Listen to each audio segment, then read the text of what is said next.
we're here with Carl Wilkens, who wrote about Rwanda and was there when it happened. And your book is called? I'm Not Leaving. I'm Not Leaving. Some people say, wait a minute, but what's the title? And I'm like, I'm not leaving. And they don't get it. All right. We would like to ask you a few questions. Sure. All right. First of all, obviously at any given time there are lots of conflicts going on in the world, and it's easy to oversaturate the global community with all these issues. Do you believe there's one specific conflict that's going on right now which isn't necessarily receiving the attention it deserves? Because some people say that they're very selective, the media, in their coverage of genocide or any conflict. Probably the first thing that comes to my mind is the Eastern Congo. And it's not that it's not getting much coverage, but I think its coverage is not the kind of coverage that it needs to get. I'm a big believer in the stories of individuals, and I think as people start to hear the individual stories coming out of there, they'll be driven to seek ways that they can cooperate to make a difference in that country. But I mean, it's really hard to choose. Like you said, there are so many, and for the individual family that's going through the crisis, man, that's the worst crisis in the world for them right then at that time. So I always encourage people when I'm talking with them to say, okay, who have you connected with? Like I showed a picture of a young man from the Congo, somebody in your neighborhood who's from Burma, or somebody in your neighborhood from Sudan, or someone in your neighborhood from Syria. And so it's not necessarily that, well, the whole world needs to get here or there, but we need to see who is in our community that we can learn their story and then find ways to partner together with them. But definitely the Eastern Congo is got huge loss of life, and we don't seem to be anywhere near a solution. Do you think the world overlooks genocide when it is in civil war like Rwanda or Sri Lanka? I think what causes the world to kind of overlook genocide isn't as much the title, because we saw when we called what was happening in Darfur genocide, it still didn't seem to increase the action of the world. And so, I mean, it's important to use the right terminology, and it's important to not, call things that are not genocide just because we think genocide will gather a lot of attention. But I think what really makes a difference is the relationships that we have. And of course, I'm usually one who focuses more on the kind of social relationships and the personal relationships. But of course, there's the economic relationships, the political relationships, and things like that. But what's really tragic, like in the case of Rwanda, there was no significant political relationships, and of course there was no economic gain, and there didn't seem to be much of a community. There were some people in America, back home in my country, that were lobbying, but they were such a small group. And I guess what gives me some hope now as we're facing these continued crises is we're seeing more and more students get involved and using the social media and helping people to learn the stories. Because I think once we learn the stories, then we're better equipped to help. I mean, it's so easy, and then we'll hopefully help in a way that's more sustainable and effective. It's really easy for people to say that nobody cares, and I don't believe that. I think we're all made to care. We're wired to care, but we often don't know how to care. And so what are the tools that we can use? And that's why for me, I know it sounds simple, but I think no matter what situation we're looking at, if it's a conflict at school, if it's a conflict at the office, in the neighborhood, or a global conflict, we've got to learn the stories. That means we got to know how to listen. That means we've got to lay aside our own agendas as we listen to these stories. And then those stories will inform us on how we can serve, how we can partner, how we can be a part, what price we might have to pay. I think sometimes people just don't have the tools, and so it's very frustrating. And you talked about conflicts, around the world all the time. You do get just overwhelmed with all of these conflicts. So that's why you start with who you know in your neighborhood, your friend. Maybe your friend is like the student Jordan who went over to Jordan, and so you follow his blog, and we have so many ways to follow the stories now to build those relationships, because I really believe those relationships will will make the difference in terms of action and ending genocide. All right, and could you tell us a bit more about your organization, World Outside My Shoes? Okay, about, probably 8 years ago, a documentary came out called Ghost of Rwanda, which was on the Rwandan genocide. And I have a few small parts in that documentary. And so teachers started just emailing and saying, would you come share your stories with my students? You were there, you saw it. And for many, it's just pages in a textbook, or maybe it's pictures in a film. But to have somebody who was there rehumanize that. And so I did that a couple times a month for about 4 years. And then with the genocide continuing in Darfur, I said basically, for 88 nights I was in the hallway of my house wondering if the rest of the world cares during the Rwandan genocide. Now I'm part of the rest of the world. And so I quit my job and started traveling full-time to schools. And my wife and I formed this organization called World Outside My Shoes, which is basically just kind of another way of saying walking in someone else's shoes, but taking a time to really examine someone else's world. And that organization is set up to facilitate our work in going to schools, to kind of be a framework so that we have a nonprofit that people can give money to and can help us to go to schools, share these stories, and community events too, but primarily to schools. And so eventually we hope World Outside My Shoes will grow into a storytelling organization that will provide the opportunity to others who have been through genocide and through these crises to be able to share their stories too. So the last question, in your opinion, is it possible to somehow eliminate or prevent genocide? Yeah.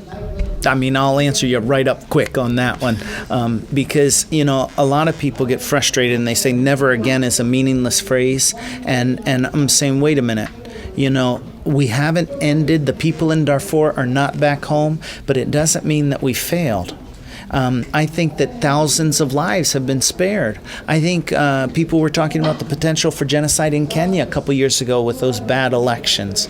And we responded in a way that I think did stop it. Condoleezza Rice went, other world leaders sent, from different countries sent people. And so the hard thing is you never know when you've stopped the genocide. Because it didn't become a genocide, so we don't know if it was just violence that could have grown to genocide or not. So I think we can pull out from the Ivory Coast and other places, we can pull out examples of where we have, as a global community, come together and help to bring peace. And so if we were able to do it there with a relatively small handful of activists and people in the global community, imagine if more people learn the story and more people learn the story. And so some people might say, you're just idealistic and stuff. We'll never end genocide. I'm like, well, you can believe that, but I'd rather live my life believing that we can, and not just a wild belief that we can, because like I said, there's examples. We just don't know how many times we have stopped genocide. We do know the times where we failed, and those times have to, propel us and drive us on to share the stories with others. And sometimes it's just as easy as putting a link on your Facebook page. That's not hard. And somebody else learns, or you share a book with somebody, or you recommend a film to somebody else, or you have a crazy phone conversation like I did with my buddy Jordan, and you're there. And now all of the students that follow our work and stuff in America, and we visited 2 students in China and Russia and Poland, they get a little glimpse into Jordan and a glimpse into that refugee camp, and you just never know where that's going to end. But I really do believe that we can end genocide, and who would want to live any other way? When there's a slight chance that you can, boy, you grab onto it and you say, you bet, we can do this. Yeah. One last question. Have you been back to Rwanda a lot since you left? One of the things, I have been back once or twice a year, and one of the things I wanted to talk about this evening was last January I went back to Rwanda with a group of theater students from Buffalo State College, and so we're here talking about culture and diplomacy. These theater students, they're professors passionate about changing the world through theater. He says, theater is about the courage to speak, and when you've got something to say, well, when you got the courage to speak and the place to speak, you better have something to say. So he not only, wants his students to understand that, but he wants them to come firsthand, see Rwanda. And so we took these kids, and I'll go again next January with another group of theater students. They saw the memorial sites in Rwanda. They heard the stories of survivors. They saw the success stories after the genocide. And at the end of their 2-week visit, they got together with Rwandan actors at the beginning and started to form these friendships at the beginning of their visit. And then at the end of their visit, they got together with the Rwandan actors and they wrote a play based on their visit. And then they rehearsed and performed the play before leaving. They had about an hour talk back with about 100 Rwandan university students who were in attendance at the play, and then they brought the play back to America and they reworked it again and again, and it's available online so anybody can see it now, about the restorative justice in Rwanda. And it's set like a fable, and there's a storyteller, and there's figurative, a hippo that wants to sing, but the hyenas tell him he can't sing, and it's just all got all kinds of creative parts to the play.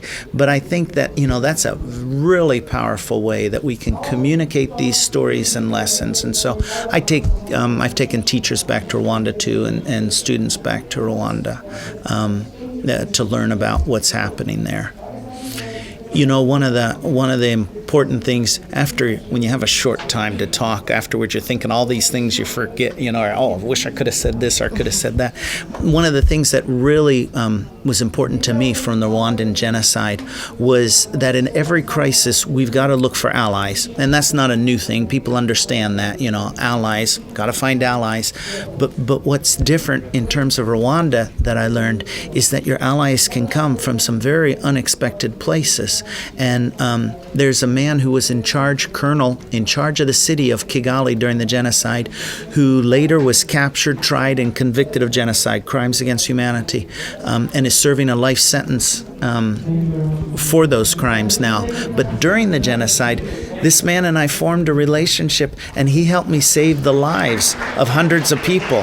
What basically I was able to do during the 3 months of the genocide was largely due to my relationship with this man, and that was to work with several groups of orphans, to bring them food and water and medicine. I got my marching orders from this colonel who was in charge of the city, and I said, look, I'm here as a humanitarian. How can I help the people of the city? Which is I think a really important thing too. We often come into a place and we think, oh, we know what you got to do, and even though this man is involved in the machine that was genocide, he also had a part of him that I believe was very human.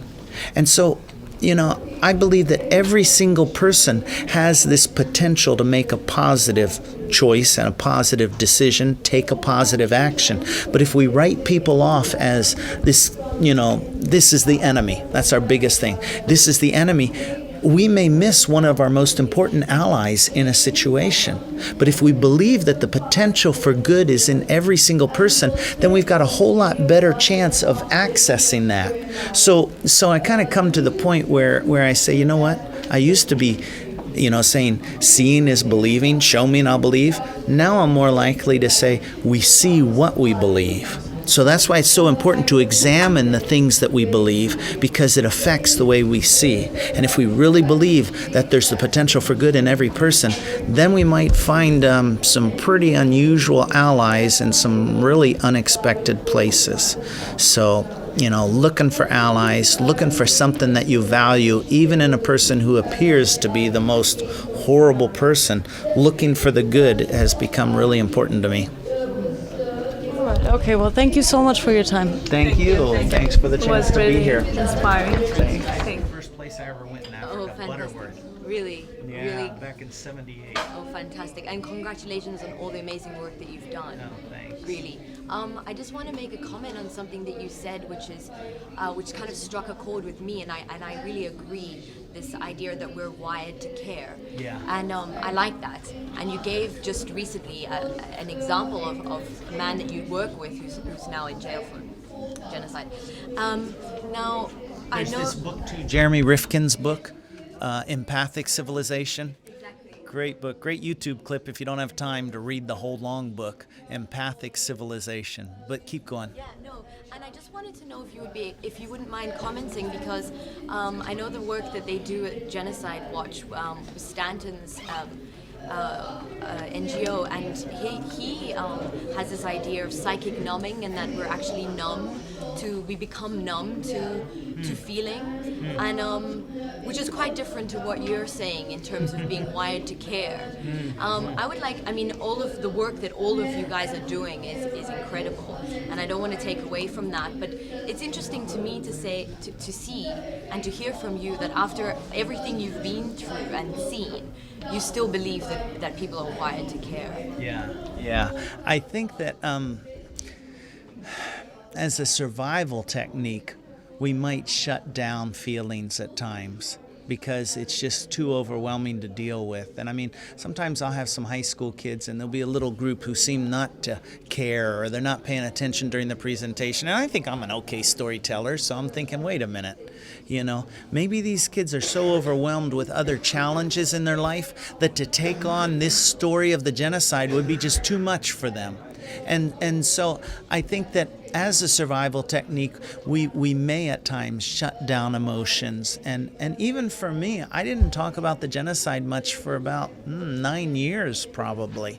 And I talked a bit, but it was when the teachers came and asked me, and then boy, I'd be telling the stories and the tears would start coming down, and I'd get frustrated because I didn't want to cry in front of people. And then it comes to you one day, hey, this is not about you. This is much bigger than you. We're not wired for genocide. So if we're not crying, something's not right. And something's been shut down. Something's been turned off. And so, I've gotten past, and you actually come to understand that sometimes tears are much more eloquent than words. And so I think that it is painful. And for me, there's times I don't want to talk about genocide. I'll have an audience full of high school kids, and I'm like, sometimes I give like 18 presentations in a week, and each time you're investing in stuff. But then you come to the point where you say, wait a minute, when you think you can't do it, you can. And so you're like, we can do this. We can get through this moment. And then we can get through the next moment and the next moment. And so I totally understand when people shut down, or maybe, as Greg says, become numb. And that's why I hope when people hear the idea that stories and service are two tools that we can put in our toolbox to approach pretty much any situation. And I know it's more complicated than that, but I'm not sure that it's a whole lot more complicated. And then we can say, okay, well then I'm going to learn the story, and then I'm going to find some way to make a difference. I tell kids, what if we picked up the trash that we saw there on the street, in our classroom, around here? Picking up trash is easy. The question is often not, here's the problem, is that usually it's not that we can't do anything, or that we don't know how to do anything. The biggest problem is usually the will to do something. Because once we have the will to do something, then we find a way. And I think it's important to practice having the will to do something, which can be doing something not so pleasant, something that costs us something that we have to sacrifice a little bit for. One kid wrote to me and said, I've thought about practicing the piano and practicing basketball, but I never really thought about practicing. And how did this kid describe it? Practicing, she didn't say doing the right thing, but practicing sacrifice. Practicing the will to do something, so that my wife's the one who got me started on picking up trash, but saying thanks at a restaurant, at McDonald's or Taco Bell or whatever place you go to, saying to the people thanks, just getting in this habit of appreciation. I think those are simple little things, little tools that are really not so little, they're big. And when we start to retrain, one of the earlier presenters talked about, well, yeah, change is scary and change is hard, but maintaining change is even harder. And I think that's why we have to practice these things. I really appreciated the idea that was expressed earlier in the conference of being able to step back and look kind of like a third person. And not, while I'm a big believer in getting your heart and everything engaged, there's also a time to step back and say, wait a minute, if this is making me angry, that anger better move me to action. Otherwise, if I stay there, I'm in a really weak place to make change. Because anger is not a good place, sustained anger, to be able to make change. But quite often the natural reaction would be dealing with something like genocide that would become angry. And I was angry for years, actually. I couldn't salute the flag in America. At sport games and stuff, people will salute the flag, or and I was like, who am I really angry at? Well, the flag? Nah, the flag still stands for what it always stood for, this idea, the value of an individual. Are you okay?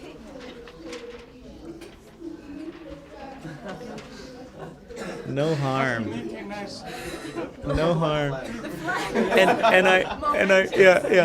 And I realized, no, not the flag. And then I'm like, well, at the people of America? And I'm like, no, there's people who care. There really are people who care. I'm broke down on the side of the road. Someone stops and helps me. There's people who care. We often just don't know how to care. And then I'm like, okay, I'm mad at the blankety blank people in Washington, D.C. And then you start meeting some of those blankety blank people, and you start to see their human, their care and their compassion. And then you say, okay, I'm angry at a way of thinking. And that's what it's boiled down to for me with genocide. It's us and them thinking. It's solving a problem by excluding someone else, exclusive problem solving. And so then that's what we go after. But we find out often that if we go after something with anger, we're not going to be real successful. So we've got to go after it with other tools. And then we can actually say, oh, here's a new challenge. What one of our speakers said this morning, angry voices can build democracy. So the next time I hear angry voices, I got to see that as an opportunity. Not like something to be avoided or just calm down, but an opportunity to listen, opportunity to learn, opportunity to build. And I think that only comes when we can step back from a situation and look at it kind of like a third person and say, I'm not really sure I like the way I reacted in that situation. Next time I want to react differently. I reacted from my own gut and my own history. Next time I want to pause and really hear what they're saying so that I can react not so much from my history or my pain, but I can react according to their story. And that I think is a skill that we've really got to work on. Taking ourselves out of the equation, listening without judgment, listening, without an agenda, actually. But that's hard. Fantastic advice. Oh, thanks. Yeah, thanks for your question. Yeah. All right. Well, thank you so much for Thank coming you, here guys. today. It was an honor and a privilege having you to speak with us. Well, thank you. Thank Good to you, be brother. with you.